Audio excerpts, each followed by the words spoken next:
Hello' everyone, আশা কৰোঁ সকলো ভালেই আছা। আজি মই তোমালোকৰ আগলৈ ক্লাছ 6ৰ এটি কবিতা ফলাফল আগবঢ়াইছোঁ।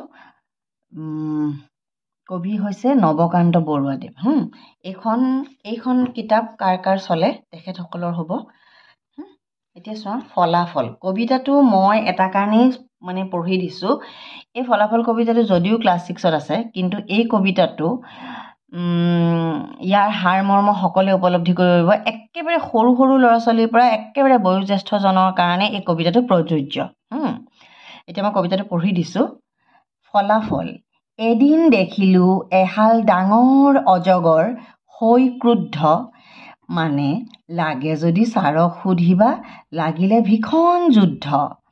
নেজৰ কোবত উভালি পৰিল ববচা বনৰ মুঢ়া, সিহঁত দুটাৰ দপদপনিত ধূলিবোৰো হ'ল গুড়া। সাদিন ওলাই বেলি মাৰ গ'ল, সাদিন ওলালে জোন, সিহঁতৰ ৰণ শেষকে নহয় নিজিকে নেহাৰেচোন। সিহঁতৰ ৰণ শেষকে নহয় নিজিকে নেহাৰেচোন। দুয়োডাল নেজ দুয়োটাই খালে, লাহে লাহে পেট পালে, কাৰ পেটটোনো কোনে আগে খালে, সেইটো নাজানো হ'লে। লাহে লাহে আহি আৰু আগবাঢ়ি খালে দুয়োটাৰে বুকু, মিছা বুলি তুমি নেহাঁহিবা দেই, এই দুটা মোৰ চকু।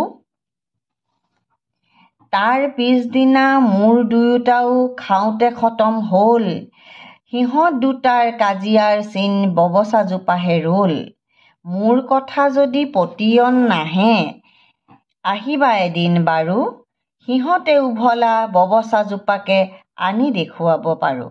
এই কবিতাটোৰ জৰিয়তে কবি নৱকান্ত বৰুৱাদেৱে কৈছে, ইয়াতে চোৱা, এদিন দেখিলোঁ এহাল ডাঙৰ অজগৰ হৈ ক্ৰুদ্ধ, মানে এহাল ডাঙৰ, ক্ৰুদ্ধ মানে খং, একদম অতিশয় খং, আৰু সেইটো কয় ক্ৰুদ্ধ। এদিন দেখিলোঁ এহাল ডাঙৰ অজগৰ হৈ ক্ৰুদ্ধ, বৰ খং হৈ এডাল ডাঙৰ অজগৰে কি কৰিলে, মানে লাগে যদি ছাৰক সুধিবা, লাগিলে ভীষণ যুদ্ধ। তাৰমানে আমি কওঁ নাই, ঐ তই যদি মোক বিশ্বাস নকৰ তইলৈকে আমুকক সোধ দেই, ইয়াক সুধি ল লাগে। তেনেকৈ আমাক কৈছে যে মোৰ কথা যদি বিশ্বাস নকৰে ছাৰকে সুধিবা। তাৰমানে তাহাঁতি যে যুদ্ধ কৰিছিলে সেইটো যদি মই কৈছোঁ, কিন্তু যদি তুমি লাগে যদি ছাৰক সুধিবা, মোৰ কথা যদি বিশ্বাস নকৰে তুমি ছাৰকে সুধিবা। তাৰমানে কৰিলে ভীষণ যুদ্ধ, তাহাঁত দুটাৰ মাজত ক্ৰুদ্ধ হৈ যুদ্ধ হ'ল। তাহাঁতি এইটো ছন্দ মিলোৱা বুলি কয় দেই। নেজৰ কোবত উভালি পৰিল ববচা বনৰ মুঢ়া। সাপৰ, মানুহে কোৱা শুনিছে নাই, সাপৰ যে নেজতো বিষ থাকে বুলি, নেজত ঝাট মাৰিলে বোলে বহুত দুখ পায় বুলি কোৱা হয়। শুনিছোঁ।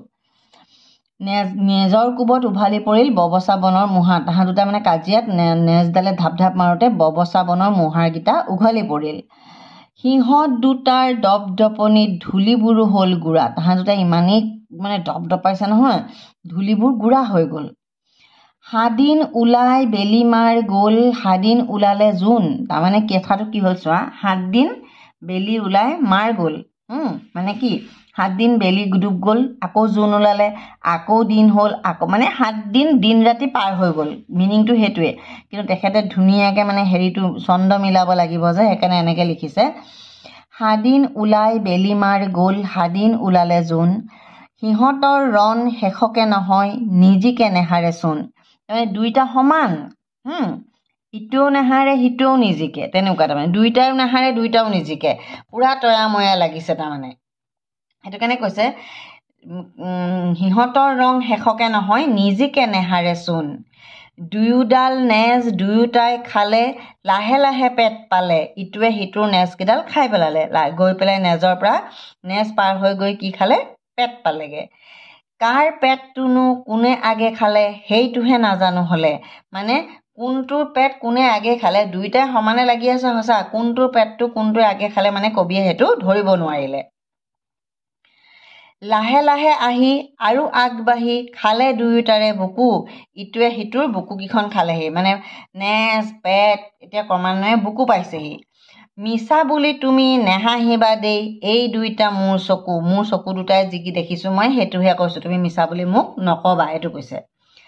তাৰ পিছদিনা মূৰ দুইটাও খাওঁতে খতম হ'ল সিহঁত দুটাৰ কাজিয়াৰ চিন ববচাজোপাহে ৰ'ল দেখি পাইছা মানে তাৰ পিছদিনাখন মূৰ দুটাও ইটোৱে সিটোৱে খাই দিলত লাষ্টত যোনে যোনে কাজিয়া কৰিছিলে সিহঁতি খতমে হৈ গ'ল কিন্তু সিহঁতি যে কাজিয়া কৰিছিলে তাৰ চিন স্বৰূপে কি থাকি গ'ল ববচাজোপাহে ৰ'ল মানে ববচা বনজোপাৰ উঘলা মুঢ়াকেইটাহে থাকি গ'ল যে ইয়াতে এজোপা ববচা আছিলে সেই ববচাজোপাক মানে কাজিয়াৰ ফলত এইটো ভাগি পৰিলে সেইটোহে চিন থাকিলে কিন্তু যোনে কাজিয়া কৰিছিলে তাহাঁ দুটা এটাও বাচি নাথাকিলে মোৰ কথা যদি পতিয়ন নাহে আহিবা এদিন বাৰু সিহঁতে উভলা ববচাজোপাকে আনি দেখুৱাব পাৰোঁ মানে ইয়াতে কবিয়ে এইটো ক'ব খুজিছে যে আমি যদি কাজিয়া লাগোঁ সেই কাজিয়াৰ ফলত আমি একো নেপাওঁ কাজিয়াই ধ্বংসহে মাতে কাজিয়াই সৃষ্টি নকৰে কাজিয়া কৰাৰ ফলত দুয়োটা পক্ষৰ বিশেষ একো লাভ নহয়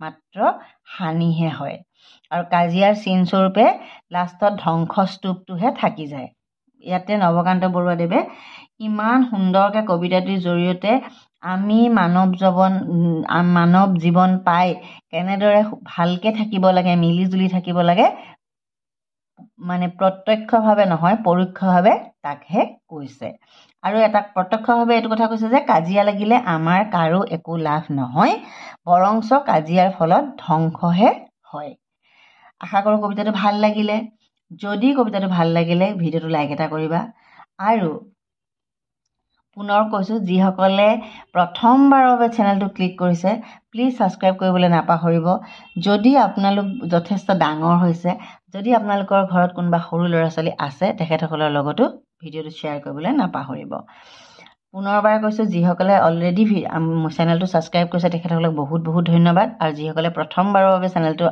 আহি ৰেণ্ডমলি পাই গৈছে তেখেতসকলক পুনৰবাৰ অনুৰোধ জনাইছোঁ প্লিজ চেনেলটো ছাবস্ক্ৰাইব কৰি যাব আজিলৈ আহোঁ লগ পাম আন এটা ভিডিঅ'ত আকৌ কৈছোঁ এই কবিতাটো কেনেকুৱা লাগিলে কমেণ্ট কৰি জনাবলৈ নাপাহৰিব আৰু যদি এই কবিতাটো কোনোবা ল'ৰা ছোৱালীৰ এতিয়া পাঠ্যপুথিত আছে তেখেতসকলক যদি কুৱেশ্যন আনচাৰ লাগে কমেণ্ট কৰি জনাব